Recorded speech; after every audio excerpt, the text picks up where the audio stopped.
Hello guys, welcome back to my channel. Guys, this is Manjeet and आज के video में हम बात करने जा रहे हैं हमारे रोग निदान सीरीज के नेक्स्ट रोग दैट इज द कृमि रोग के बारे में, जिसमें हम लोग बात करेंगे कृमि रोग के हेतु आदि के बारे में, कृमि रोग की निरुक्ति, उसके प्रकार, उसके डिफरेंट डिफरेंट लक्षण, व्याधि के साध्य असाध्यता, इन सारी चीजें जो के बारे में बात करेंगे, जो कि हम according to the NCERT syllabus जो भी चीजें बताई गई हैं वो सारी चीजें इसमें देखने वाले हैं। तो चलिए स्टार्ट करते हैं। सबसे पहले हम बात करते हैं कृमि शब्द की निरुक्ति के बारे में। तो बोला गया है कि कृमि क्रव्य में देती, अर्थात जो मांस के प्रति स्नेह रखता हो उसे कृमि कहते हैं। क्योंकि जो कृमि रोग रहता है इसमें बेसिकली जो कृमि होती है, जो कृमि की उत्पत्ति होती है, वो क्या करते हैं, मांस का भक्षण करते हैं। इसी के लिए बोला गया है कि जो मांस के प्रति स्नेह रखता है, मतलब जिसको मांस प्रिय होता है, उसे हम लोग कृमि कहते हैं। इसमें हेतु की बात करके किन किन कारणों से यहाँ पे कृमि रोग उत्पन्न होता है, तो बेसिकली बोला गया है कि अजीर्ण उत्पन्न होने के कारण कृमि की उत्पत्ति होती है। मतलब कि अजीर्ण मतलब कि आम की उत्पत्ति के कारण, फिर अध्यशन, असात में अन्न सेवन, विरुद्ध आहार और मलिन आहार का सेवन करने से यहाँ पे कृमि की उत्पत्ति मानी गई है। फिर अव्यायाम, दिवा स्वाप आदि करने के कारण, मतलब कि व्यायाम नहीं कर रहे हैं जिसके कारण कफ और मेद बढ़ रहा है। साथ ही साथ दिवा स्वाप के कारण भी कफ और मेद की उत्पत्ति, तो इनके कारण भी क्या होता है, यहाँ पे जो कृमि रोग होता है वो उत्पन्न होता है। फिर पिष्टमय पदार्थ हो गए, मतलब ज्यादा स्टार्ची फूड हो गए, अति गुरु स्निग्ध शीत द्रव्यों के कारण। फिर मांस, मतलब कि जो बहुत ज्यादा गुरु हो गए, विदल, बीस, सालू का, कसेरू का, पर्ण शाक, मतलब हरी सब्जी, सूरा, कटवर, सूप, दही, गुड़, गन्ना, पलल आदि इस पदार्थों का, मतलब कि अत्यधिक मधुर आदि पदार्थों के सेवन के कारण, फिर आनुप मांस का सेवन करने के कारण, या फिर पीण्या या फिर पृथक जो पोहा होता है, इन आदि के सेवन के कारण यहाँ पे कृमि रोग की उत्पत्ति बोले गए हैं। मतलब कि क्या बोला गया है कि मधुर और अम्ल रस के सेवन से कफ और पित्त दोष की वृद्धि हो जाती है। ठीक है, जितने भी हम लोग ने द्रव्य देखे हैं उसमें क्या हो रहा है, या तो कफ की वृद्धि कर रहे हैं या तो पित्त दोष की वृद्धि कर रहे हैं। अब इन हेतुओं से विभिन्न अव्यय आश्रय से अनेक प्रकार के कृमि पैदा होते हैं, जैसे कि आमाशय के आश्रय से कफज, पक्वाशय के आश्रय से पुरीसज और धमनी के आश्रय से रक्तज कृमि की उत्पत्ति देखने को मिलती है। ठीक है, तो 3 प्रकार की कृमियां यहाँ पे उत्पन्न होती है। कौन कौन से? सबसे पहले आमाशय के आश्रय से कफज कृमि, पक्वाशय के आश्रय से पुरीसज कृमि और धमनी के आश्रय से रक्तज कृमि। इस प्रकार से 3 प्रकार की कृमियों की उत्पत्ति हमें देखने को मिलती है। जो संप्राप्ति और हेतु में क्या याद रखना है कि जितने भी पिष्टमय पदार्थ है, अव्यायाम हो गया, दिवा स्वाप हो गया, या फिर मांस आदि का सेवन करने से वहां पे क्या होता है, कृमियों की उत्पत्ति होती है। अब कहाँ पे ये अव्यय आश्रय ले रहे हैं, मतलब कहाँ पे ये सारे आश्रित हैं, उसके अनुसार 3 प्रकार की कृमि होती है, एक कफज कृमि, पुरीसज कृमि और रक्तज कृमि।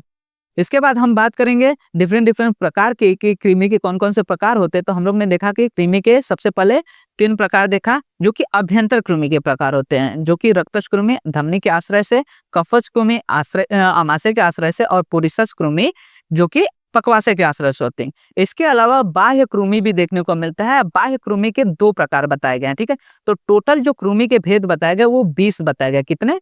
20 कृमि के भेद बताए गए। चरक ने भी 20 बताया, सुश्रुत ने भी 20 बताया और वाग्भट ने भी कृमि के 20 प्रकार बताए, जिसमें से बाह्य कृमि 2 प्रकार के बताए गए हैं। किसी ने रक्तज कृमि को 6 प्रकार का बोला गया है, कफज कृमि को 7 प्रकार के बोला गया है, पुरीसज कृमि को 5 प्रकार का। ठीक है, तो जो चरक है उन्होंने रक्तज कृमि 6 बोले हैं, चरक कफज कृमि 7 बोले हैं और पुरीसज कृमि 5 बोले हैं। तो इस तरह से चरक के अनुसार टोटल 20 हो जाते हैं।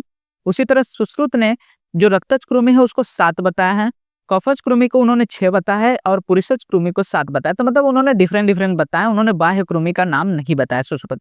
तो ये जो टेबल है वो आपको अच्छे से कर लेना है। ज्यादातर हम लोग क्या करते हैं, जो चरक ने बताया कृमि के प्रकार उसी के अनुसार ही पढ़ते हैं। तो सबसे पहले बाह्य कृमि में बेसिकली चरक ने 2 प्रकार बताए, जिसमें यूका और पिपलिका आते हैं।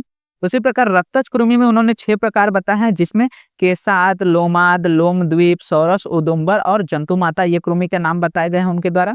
और कफज कृमि में उन्होंने अंतराद, उदराद, हृदयाद, चुरु, दर्भ पुष्प, सौगंधिक और महागुत इस प्रकार से 7 प्रकार बताए हैं। और पुरीसज कृमि में उन्होंने 5 प्रकार बताए, जिसमें ककेरुक, मकेरुक, लेलीह, ससुलक और ससुराद, ये जो है 5 प्रकार पुरीसज कृमि में देखने को मिलते हैं।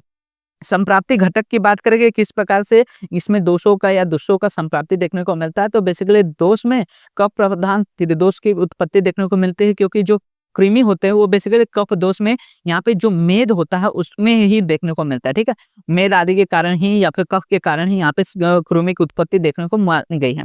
इसीलिए दोष में कफ प्रधान त्रिदोष जो है यहाँ पे देखने को मिलता है। दूसरे में यहाँ पे रस, रक्त और श्लेष्मा जो है उनकी दृष्टि देखने को मिलते हैं। स्रोतस में पुरीस्वः, रक्तवः और आमाशय में बेसिकली हमें यहाँ पे अधिष्ठान या फिर स्रोतस देखने को मिलता है, स्रोत दृष्टि देखने को मिलती है। स्रोत दृष्टि में संग हो जाता है। यहाँ पे अधिष्ठान की बात करेंगे, कौन कौन से कृमि कहाँ पे अधिष्ठित होते हैं, तो हम लोग ने जैसे देखा कि जो बाह्य कृमि होते हैं वो त्वक और केश में अधिष्ठित होते हैं। ठीक है, तो जब त्वक और केश में किसी भी प्रकार की कृमि अगर उत्पत्ति मानी गई तो वो कौन से रहेगा, बाह्य कृमि रहेंगे। अभ्यंतर कृमि में 3 जगह पे हम लोग ने आश्रय देखा था कि अगर कवच कृमि है तो वो आमाशय में आश्रित रहेगी, रक्तज कृमि है तो रक्तवाही से रहेगी या फिर धमनी में आश्रित रहेगी, और पुरीषज कृमि है तो वो पक्वाशय में आश्रित रहेगी। वहीं पे बेसिकली स्रोतस में पुरीस्वः, रसवः और रक्तवः स्रोतस होता है। साध्य असाध्यता में जो कृमि होता है बेसिकली उसको साध्य माना गया है, लेकिन जो केसाद और लोमाक प्रकार बताए गए हैं रक्तज कृमि के उसको ही सिर्फ असाध्य माना गया। ठीक है, तो 2 ही कृमि हैं जो कि असाध्य होते हैं, जो कि रक्तज कृमि आते हैं, वो होते हैं केसाद और लोमाक। उनके अलावा सभी कृमि को हम लोग साध्य मानते हैं अकॉर्डिंग टू द चरक। और जो सुश्रुत हैं उन्होंने ही बस रक्तज कृमि में केसाद और लोमाक को असाध्य माना है। अब सभी कृमि जो बताए गए हैं उनके निदान, संप्राति या फिर स्वरूप आदि लक्षण की बात करेंगे। तो अगर बाह्य कृमि की बात करें तो जो बाह्य कृमि है उसमें बेसिकली स्वेदादि कारण, मतलब कि बाह्य में ज्यादा अगर स्वेद हो रहा है, मतलब कि मल की बहुलता हो रही है, तो उनके कारण ही बाह्य कृमि यहाँ पे उत्पन्न होते हैं। अब इनका कृमि का स्वरूप किस प्रकार होता है, तो तिल के समान प्रमाण वाले, मतलब कि तिल के जो दाने रहते हैं उसके समान प्रमाण वाले होते हैं। मतलब इतने छोटे छोटे कृमि यहाँ पे देखने को मिलते हैं। आकृति एवं वर्ण सूक्ष्म होता है, इनका बहुपाद होता है, मतलब 4 से ज्यादा पैरों वाले होते हैं। केश तथा वस्त्र आश्रय होते हैं। ठीक है, केश, त्वक और वस्त्र में ये कैसे होते हैं, अधिष्ठित रहते हैं। इनके वजह से कौन कौन से रोग या लक्षण उत्पन्न होते हैं, तो बेसिकली यहाँ पे बोला है पोट, पीड़िका, कंडू और गंड की उत्पत्ति इनमें देखने को मिलते हैं इन केस ऑफ द बाह्य कृमि। तो जितने भी बाह्य कृमि रहेंगे उनमें सेम लक्षण देखने को मिलेंगे। वैसे अभ्यंतर कृमि की बात करें तो अभ्यंतर कृमि में बेसिकली अगर हम लोग बात करेंगे तो सबसे पहले बोला है कि अजीर्ण अवस्था में हम लोग ने जो ऊपर लक्षण देखे थे, डिफरेंट डिफरेंट हेतु देखे थे कि अजीर्ण अवस्था, अग्निमांद, मतलब कि बेसिकली कफ कारक निदानों के कारण, तो मधुर तथा अम्ल पदार्थों के नित्य सेवन से, द्रव बहुल पदार्थों का सेवन से, पिष्टमय पदार्थों, गुड़ का अधिक सेवन, व्यायाम की कमी, दिवा स्वप्न या फिर विरुद्ध भोजन के कारण यहाँ पे अभ्यंतर कृमि उत्पन्न होती है। अब बेसिकली बोला गया कि कफज प्रकृति के होते हैं, तो कफ और हृदरोग अंगों की ये 20 प्रकार के कृमि भिन्न भिन्न स्वरूप के होते हैं। ठीक है, क्या बोला है, कफज प्रकृति के होते हैं तो कफ और हृदरोग उत्पन्न करते हैं। तो इस तरह से क्या होता है, कैसे हैं, कफज है तो कफज निदान वहां पे लक्षण उत्पन्न करेंगे, या फिर आमाशय में आश्रित रहेंगे। पित्तज है, रक्तज है तो वो धमनी में आश्रित रहेंगे, तो उनका अलग अलग अधिष्ठान देखने को मिलता है। इनके लक्षण किस प्रकार होते, तो ज्वर, विवरणता, शूल की वृद्धि करते हैं, साथ ही साथ शिथिलता, भ्रम, अरुचि, अतिसार आदि की उत्पत्ति, ये सभी उनके लक्षण में देखने को मिलता है। अब तीनों अलग अलग अभ्यंतर कृमि की बात करें तो सबसे पहले हम लोग ने देखा कफज कृमि। कफज कृमि किस कारण से उत्पन्न होता है, तो जो भी चीजों की वजह से कफ की वृद्धि होती है उनके कारण कफज कृमि उत्पन्न होता है। तो जैसे कि मांस खा रहे अत्यधिक, अत्यधिक मछली के सेवन कर रहे, गुड़, क्षीर, वृद्धि, दधि एवं सुप्त से कफज कृमियों की उत्पत्ति, मतलब जिन कारणों से कफ की वृद्धि हो रही है उनके कारण ही कफज कृमि यहाँ पे उत्पन्न होते हैं। अब बेसिकली बोला गया है कि ये कफ की अधिकता से कहाँ पे, आमाशय में उत्पन्न होते हैं। अब वृद्धि को प्राप्त होने से चारों तरफ ये घूमते रहते हैं। इनमें कुछ पृथुव्रग्न, कुछ गंडूपथ के समान और कुछ रूढ़ धान्य अंकुराकार, लंबे, पतले तथा सूक्ष्म होते हैं, और यह श्वेत तथा ताम्राभ वर्ण वाले होते हैं। ठीक है, तो इनका स्वरूप आपको अच्छे से याद रखना है कि जितने भी कफज कृमि होते हैं या तो श्वेत वर्ण के हो सकते हैं या फिर ताम्राभ वर्ण के हो सकते हैं। ये कैसे होते हैं बेसिकली, तो रूढ़ धान्य अंकुराकार, मतलब कि जो धान्य होता है, मतलब कि जो धान्य होता है उसके अंकुर के समान पतले और लंबे होते हैं और सूक्ष्म होते हैं। बेसिकली इनमें लक्षण क्या क्या उत्पन्न होता है, तो इसमें कफ के अनुसार ही लक्षण देखने को मिलते हैं। जैसे कि इसमें उल्लास होता है, लाला स्राव होता है, अविवाक होते हैं, अरुचि, मूर्छा, छर्दी, ज्वर, अनाहकार, छौतु तथा पीनस आदि की उत्पत्ति देखने को मिल सकते हैं एज अ लक्षण। वहीं पे बात करेंगे रक्तज कृमि की, तो रक्तज कृमि में बेसिकली विरुद्धासन, अजीर्णासन और शाकों का सेवन, मतलब जिनके कारण पित्त की वृद्धि होती है या फिर पित्त दूषित होता है, उन कारणों से बेसिकली यहाँ पे रक्तज कृमि उत्पन्न होती है, क्योंकि पित्त और रक्त का आश्रय आश्रयी संबंध देखने को मिलता है। अब बेसिकली बोला गया है ये रक्तवाही शिरा में रहने वाले होते हैं, मतलब कि धमनी में रहने वाले होते हैं। ये अणु होते हैं, इनका स्वरूप कैसा होता है, अणु होते अपाद, मतलब कि जितने भी रक्तज कृमि होते हैं वो अपाद होते हैं, मतलब बिना पैर के रहते हैं।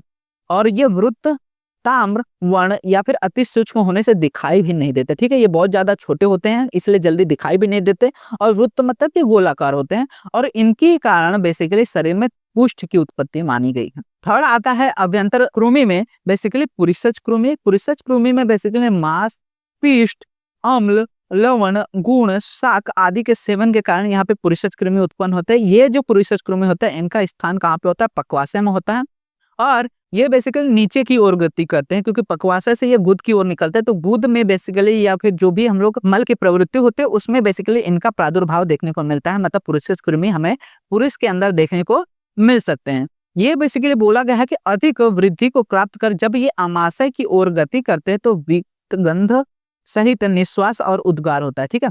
बेसिकली इनका जो प्राकृतिक गति होता है वो नीचे की ओर होना चाहिए, लेकिन बहुत ज्यादा मात्रा में बढ़ गए तो ये ऊपर की ओर गति करने लगते हैं, जिसके कारण जब डकार आता है या फिर जब उद्गार आता है या फिर श्वास लेते हैं, निश्वास करते हैं, मतलब सांस बाहर छोड़ते हैं तो बहुत ज्यादा विट गंध आता है, मतलब पुरुष गंध श्वास निकलती है। और ये कैसे होते हैं, इनका स्वरूप किस प्रकार होता है, तो ये पृथु होते हैं, वृत्त होते हैं, तनु होते हैं, स्थूल, स्याव और पीत, सीताशीत होते हैं, ठीक है। तो इस प्रकार का इनका वर्ण देखने को मिल सकता है। अब बेसिकली इनमें लक्षण क्या देखने को मिलता है, तो वीड भेद देखने को मिलता है, मतलब कि जो पुरुष की प्रवृत्ति रहेगी वह कैसा रहेगा, एकदम भिन्न भिन्न पुरुष की प्रवृत्ति देखने को मिलेगी। वहां पे पक्वाशय में शूल, विष्टम्भ देखने को मिलेगा, कॉन्स्टिपेशन देखने को मिल सकता है, कार्श्यता देखने को मिल सकते हैं, शरीर में परुष्यता देखने को मिलती है, पांडु वर्णता देखने को मिल सकते हैं, रोमहर्ष, अग्निसाद या फिर बुद्ध कंडु, मतलब कि एनल रीजन में बहुत ज्यादा कंडू that is the itching sensation देखने को मिल सकता है। तो ये सारे लक्षण हमें डिफरेंट डिफरेंट कृमि में देखने को मिल सकता है। तो आपको क्या करना है, हर एक कृमि के नाम याद करने हैं, क्योंकि ये जो लेसन है जो कृमि रोग है इस पे आपको 5 से 10 मार्क्स के क्वेश्चन इजीली पूछे जा सकते हैं, तो इस लेसन को आपको अच्छे से करना ही होगा। अब बेसिकली अभ्यंतर कृमि के सामान्य लक्षण हम लोग ने ऊपर देखे, उसी को एक बार वापस देख लेते हैं कि अगर अभ्यंतर कृमि हो रहा है तो वहां पे आपको ज्वर देखने को मिलता है, बॉडी में डिस्कलरेशन या फिर पांडु वर्णता आ जाती है, शरीर में शूल देखने को मिलेगा, और उस इन केस ऑफ द पुरीसज कृमि हम लोग ने देखा कि वहां पे क्या होता है, शूल देखने को मिल सकता है, हृदरोग देखने को मिल सकता है कफज कृमि के कारण, और वहां पे सदन होता है, मतलब अग्निसाद हो सकते हैं, looseness in the body parts होता है, मतलब शिथिलता आ जाती है, भ्रम होता है, बार बार चक्कर जैसा आने को, क्योंकि जब ये हृदरोग में प्रवृत्त होता है कृमि तो उसके कारण क्या होता है, रजतम प्रवेश होता है, जो मनोवश स्रोतोस होता है या फिर संज्ञावर स्रोतोस होता है उसमें अवरोध उत्पन्न होने के कारण भ्रम की उत्पत्ति होते हैं। फिर भक्त द्वस, मतलब खाने की इच्छा नहीं होता, और अतिसार, ये सब डिफरेंट डिफरेंट लक्षण हमें देखने को मिल सकते हैं। उसके अलावा साथ या साध्यता की बात करें तो जो सुश्रुत हैं उन्होंने बोला है कि रक्त कृमि में प्रारंभ के दो जो कृमि रोग हैं जैसे कि केसाद और रोमाद, उनको उन्होंने कैसा बोला है, असाध्य माना है, और शेष को उन्होंने साध्य माना है। और कफज और पुरुषज कृमि प्रायः साध्य होते हैं, मतलब कि सभी प्रकार के कृमि साध्य होते हैं एक्सेप्ट केसाद और रोमाद या फिर लोमाद। इसके अलावा जो सुश्रुत है उन्होंने एक और प्रकार की कृमि का वर्णन किया है जिसको हम लोग बोलते हैं गंडुपद कृमि, जो कि हमारा पुरुषज कृमि के अंतर ही इनका प्रादुर्भाव माना जा सकता है। अब उन्होंने वर्णन करते हुए बताया कि ये जो कृमि होते हैं वो बेसिकली रक्त वर्ण के होते हैं, लंबे तथा केचुओं के आकार वाले होते हैं, ठीक है। जो गंडुपद कृमि होते हैं कैसे होते हैं, रक्त वर्ण के हो सकते हैं या और केचुओं के आकार वाले माने जा सकते हैं। और इसके लक्षण की बात करें गंडुपद कृमि के तो बेसिकली बोला गया कि ये गुद कंडू करते हैं, मतलब एनल रीजन में यहाँ पे इचिंग देखने को मिल सकते हैं, अतिसार मतलब कि डायरियल कंडीशन देखने को मिल सकती है। उसके बाद उदर शूल देखने को मिलता है, मतलब एब्डोमेन में पेन देखने को मिल सकता है, क्योंकि ये ज्यादातर पकवासे रीजन में ही हमें देखने को मिलता है। फिर पक्ति नाश होता है, मतलब कि जो जीआईटी बायोफायर है, मतलब कि जो हमारा जाठरा अग्नि है उसका नाश देखने को मिलता है, अग्नि सदन देखने को मिल सकता है, आटोक हो सकता है, मतलब कि वहां पे गैस का फ्लैटुलेंस देखने को मिल सकता है। तो ये सारी चीजें या ये सारे लक्षण हमें देखने को मिल सकते हैं इन केस ऑफ द गंडुपद कृमि, ठीक है। अब बोला गया है कि इसको पुरुषज कृमि के अंतर्भाव करना चाहिए, जैसा कि मैंने बोला कि जो गंडुपद कृमि है इसको पुरुषज जो कृमि है उसके अंदर ही मान सकते हैं, और इसकी तुलना हम लोग राउंड वॉर्म मैनिफेस्टेशन से कर सकते हैं, ठीक है। जो राउंड वॉर्म है उसके कंडीशन के साथ हम लोग इसको कंपेयर कर सकते हैं। तो ये सारी चीजें हमें देखने को मिलती है विद इन द कृमि रोग। तो कृमि रोग में आपको पहले क्या याद रखना है कि कृमि रोग के कारण क्या है, तो सबसे पहले याद रखना है कि जिन भी कारणों से क्या होता है कफ और पित्त या फिर रक्त प्रदूषित होता है वो सभी किस में आ जाते हैं, कृमि के कारण में आ जाते हैं। उसके बाद कृमि के प्रकार या फिर विष भेद याद रखने हैं, जिसमें से भी आपको चरक के जो भी नाम बताए गए वो अच्छे से करके जाने हैं, चरक के अनुसार जो भेद बताए गए वो अच्छे से करना। सभी के जो हम लोग ने टेबल वाइज निदान आदि पढ़े, लक्षण आदि संप्राप्ति आदि पढ़े वो करना है। और साथ ही साथ साध्य असद्धता में तो आपको इजीली याद रहेगा कि सिर्फ जो रक्तज कृमि के पहले दो हैं, जो केसाद और लोमाद है, वही क्या होते हैं, असाध्य होते हैं। उसके अलावा सभी कैसे होते हैं, साध्य माने गए। तो ये सारी चीजें आपको कंप्लीटली देखने को मिलते हैं विद इन द कृमि रोग। होप आपको सारी चीजें रिलेटेड टू द कृमि रोग अब क्लियर हो चुकी होंगी। कोई भी डाउट रहे तो आप कमेंट सेक्शन में मेंशन कर सकते हैं। मैं ट्राई करूंगा कि फर्दर वीडियोस में उन सारी चीजों को और भी इलेबोरेटली समझा सकूं। साथ ही साथ चैनल को सब्सक्राइब कर लीजिएगा, क्योंकि इसी तरह के और भी व्याधि से related BMS first, second and third year professional year related जो भी सब्जेक्ट्स हैं उनके डिफरेंट टॉपिक्स रिलेटेड और भी वीडियोस इस चैनल पे अपलोड होते रहेंगे। एंड वीडियो अच्छा लगा हो तो वीडियो को लाइक एंड शेयर करना मत भूलिएगा। साथ ही साथ आप हमारे इंस्टाग्राम एंड टेलीग्राम हैंडल्स को भी फॉलो कर सकते हैं, जहां पे आपको वीडियो से रिलेटेड, नोट्स से रिलेटेड, साथ ही साथ बीएमएस रिलेटेड जो भी एनसीआईएम या फिर एमएचएस रिलेटेड अपडेट्स रहते हैं वो प्रोवाइड हो जाते हैं, जिनका लिंक आपको वीडियो के डिस्क्रिप्शन में अवेल हो जाएगा।